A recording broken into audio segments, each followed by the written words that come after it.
गौतम बुद्ध की एक प्रचलित कथा के अनुसार एक दिन सुबह सुबह सभी शिष्य बुद्ध के प्रवचन सुनने के लिए एक साथ बैठे हुए थे। कुछ देर बाद बुद्ध अपने साथ एक रस्सी लेकर आए। तथागत के हाथ में रस्सी देखकर सभी शिष्यों को हैरानी हुई।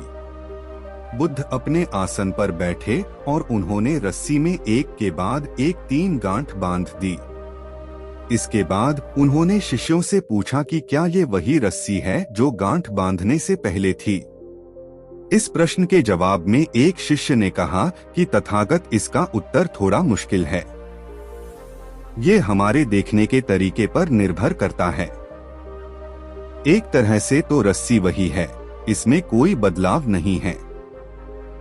एक अन्य शिष्य ने कहा कि अब इसमें 3 गांठें लगी हुई हैं, जो कि पहले रस्सी में नहीं थीं। इसे बदला हुआ भी कह सकते हैं। कुछ शिष्यों ने कहा कि वास्तव में मूल रूप से रस्सी वही है, लेकिन बदली हुई दिख है, लेकिन इसका मूल स्वरूप बदला नहीं है।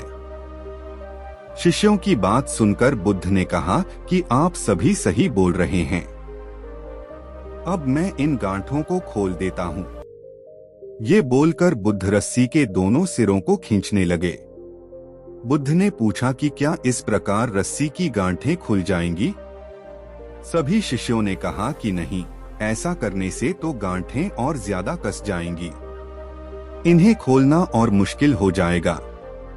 बुद्ध ने कहा कि ठीक है, अब एक अंतिम प्रश्न, इन गांठों को खोलने के लिए हमें क्या करना होगा?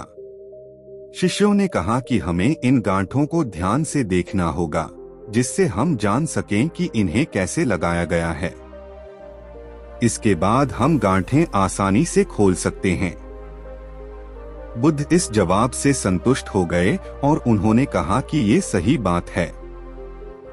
हम परेशानियों में फंसे रहते हैं और बिना कारण जाने ही उनका हल खोजने लगते हैं, जबकि हमें पहले समस्याओं के मूल को समझना चाहिए।